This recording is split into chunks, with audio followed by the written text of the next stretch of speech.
Magandang hapon po. Dito po tayo ulit. Kasusundo ko lang kay Noy. Ito, 5 o'clock na ng hapon. Hapon pa rin, ano? Pero maghahaponan na ako ngayon dahil sinusubukan kong mag after 6, ano? Wag nang kumain after 6 o'clock. Hindi lagi nangyayari dahil sa trabaho, medyo late nang umuwi. Pero pagka ganito mo lang ginagawa, susubukan kong wag nang kumain after 6 o'clock para medyo lumalaki na kasi ating tiyan. Kaya kailangan mag-diet ng konti.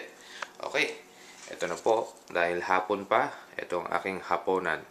Parang 2011, Happy New Year. Ayan. Ayan po.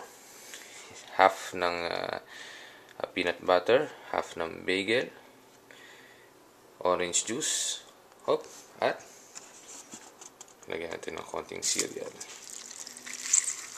Yung cereal.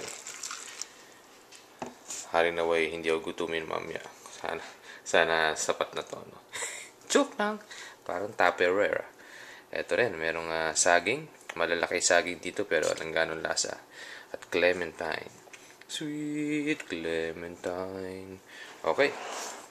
Yun lang po. At hanggang sa susunod po natin pagkikita. Kamusta na lang sa lahat.